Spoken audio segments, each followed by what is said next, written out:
We continue. Chapter 26, Living for the City. This time around, New York City wasn't any prettier. Last time I lived there, I'd made a mess with the pimp. I'd done my parting with the famous Red Dillard, had my high times with John Lewis, wound up beat up and broke. Now I was back, but I couldn't call myself improved. I had no manager, no real direction. I still had my heroine Jones, although Chess had found a methadone clinic. The company gave me a desk in the publicity office where I'd call disc jockeys to help push Chess products. I got $170 a week, plus they paid another $50 a week for my methadone. No label has been more lenient with an artist than Chess with me. The weird part is that even while they were screwing me on royalties, they never cut me loose. Dorothy, Danto, and I lived at the Gorham Hotel on 52nd Street between 6th and 7th Avenues. It didn't take long to get hooked on methadone. I also started sneaking around and mixing my legal shots with the illegal fixes of heroin. I spent the summer and fall in a state of flux, sometimes calm, sometimes manic, making my little phone calls in the office, getting high on the sly. Dorothy didn't approve, but there was nothing she could do. Besides, Dorothy had become a borderline drunk. By the time winter set in, I was ready to perform again. I got booked in Chicago for 3 weeks at the Burning Spear, which used to be the old Delice Club. The engagement ran through the holidays and ended on New Year's Eve. Chess rented me a station wagon, and I drove out there over the turnpikes, taking Dorothy and Danto along. We moved into a hotel in the Loop, bought ourselves a little Christmas tree, exchanged presents, and kicked back as the snow blanketed the city. It felt good to be singing again. I'm blessed with a bunch of hardcore fans. They never deserted me, not then, not ever. I've always been able to draw a crowd, so I'd get up there and sing. I'd rather go blind and Security. I'd sing some old blues and some new R&B. I'd sing my heart out, and afterwards I'd look for the dope man and get high and come back to the hotel to crash. New Year's Eve came around. We had 3 shows that night, the last a breakfast set at 4 a.m. Man, I was beat. Goodbye, 1973. Hello, 1974. By the time the gig was over, the city was awake and the sky was pearl gray. I'd had it. I'd sung myself hoarse. I was even too tired to go by the dope man's house. All I wanted was to catch a cab, get to the hotel, give Danto a New Year's kiss, and sleep the day away. When I opened the door, I was shocked. This had to be the wrong room. The place was empty. The bed stripped, the closet bare. No Dorothy, no Danto. Dorothy had split with Danto and didn't even bother to leave a note. I'm freaked. First person I call is Uncle Frank.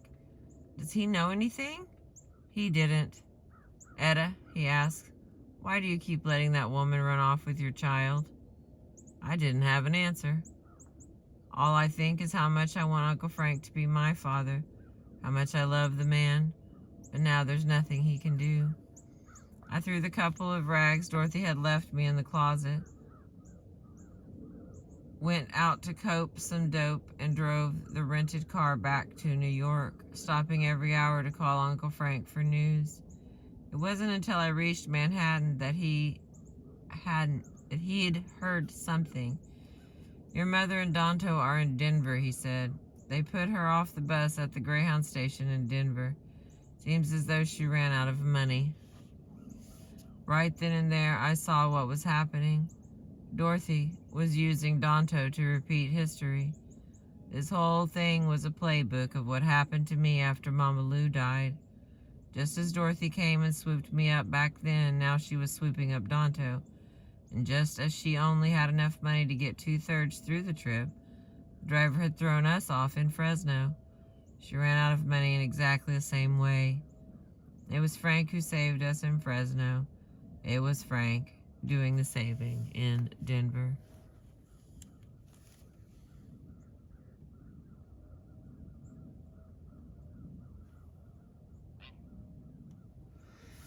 Look, Etta, said Frank, who had moved from San Francisco to Palo Alto. It's going to be easier for me to bring her and Danto to California than back to New York. I'm sending her and the baby tickets for Palo Alto. I can calm down my sister and take care of Danto for a while. Just get back in your methadone program and be cool. I wasn't back in New York a week when I was nabbed by the narcs. It happened after a routine visit to the methadone center. I'd just been given my weekly dosage and was leaving the place when these two guys in trench coats jumped out of an unmarked car. They were out of central casting. One looked like Elliot Ness, the other like Broderick Crawford. Are you James Etta Hawkins, also known as Etta James? They wanted to know. I was fixing to get real ignorant with them, but figured I better stay calm. Yeah, I said. That's me. What do you want? We have a warrant for your arrest, a fugitive warrant. They showed me the papers. I had 2 cases pending, the drug bust in Texas and the bad checks in California. Even though I wasn't convicted in San Antonio, I was supposed to report back to my parole officer every so often, which I'd forgotten about when I was in Chicago. So the New York narcs took me over to the 107th Street station where I was booked and sent to prison in Rikers Island for 3 weeks, while a judge tried to decide what to do with me. Rikers turned out to be liberal. Once they found out I was an addict, they put me in the methadone line, so I had my daily fix. Funny thing about methadone, it works for about 6 months. During that period, heroin won't get you high. So you have no motive, other than psychological, to score junk. But after 6 months, you could easily be hooked on both. And going cold turkey off meth is the sickest sickness there is. I mean, I ain't ever been that sick. I was also told meth is bad for your bones, your joints, and arteries, which may be why I've suffered with arthritis for the past dozen years. As far as jail time, though, Rikers wasn't much suffering. The dorms were huge, the rooms relatively clean, and the food edible. Besides, I knew the record company was looking to spring me. They just wanted me in there long enough to dry out. Chess hired a lawyer who convinced the court that yes, I was willing to report to the parole officer in Texas, and yes, I was willing to turn myself in to the California officials. If I was going as far as Texas, might as well go on home and face the music. Marv Schlachter got me the plane tickets and provided a lawyer. Greg Fishback, who met me in San Antonio and arranged a visit between me and Mills. Poor artist looked like a zombie. In the little room where we met, he kept his eyes down, wouldn't even look at me. He looked strung out, but I wasn't sure. I had some methadone tablets, which I offered him, but no, he didn't want a thing. We'll talk some other time, Etta, he said to me. It's not that I don't love you. I do, but right now I need to be alone.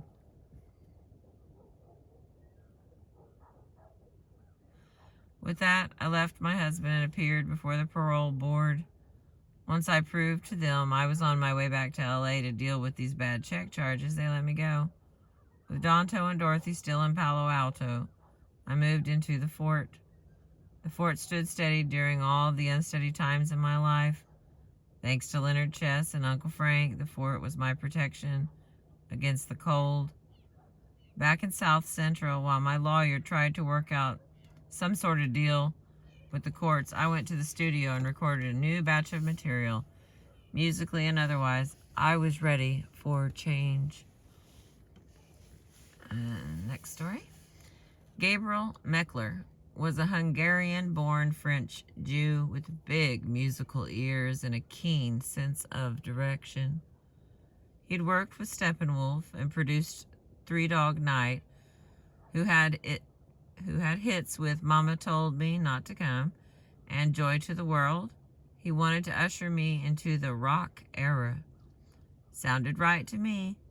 R&B was a little bit of a sales lull. There were those haunting early hits of Al Green. Bobby Womack was singing Woman's Gotta Have It. Donny Hathaway and Roberta Flack had their duets. But hard rockers like Led Zeppelin were really selling the records. The revolution started with Sly Stone and Jimi Hendrix, had been taken over by white kids who put a harder hurtin' on the sound. Since rock was so firmly R&B based, Gabriel figured I could handle the material without losing a sense of myself. I was game. The first album with this new twist was simply called Etta James. Gabriel had Trevor Lawrence write the arrangements. The result was a wild mix of musical influences. The signature song was All the Way Down. It had an Isaac Hayes shaft slant, busy bass, sweeping strings, funky synthesizer, and a street story that suited my style. I saw it as a landscape painting of kick-hungry L.A. The boys out on Santa Monica, the girls working the strip, the whole town looking to score and soar. I related like crazy. The song had a nasty edge, and I suppose I did too. I also did Down So Low, a tune written by a bad white girl named Tracy Nelson, who sang with the hippie group Mother Earth. People said Tracy sounded like me, and her song fit my mood to a T. The real star of the album, though, was a songwriter, Randy Newman. Randy Newman's stuff, said Meckler, is absolutely perfect for you. I checked out the material and saw that Gabriel knew what he was talking about. I loved Randy's point of view. It was young and fresh and different. Plus, he had a fiery black feeling. He composed from a keyboard steeped in gospel and charbroiled blues. But the best part was his lyrics.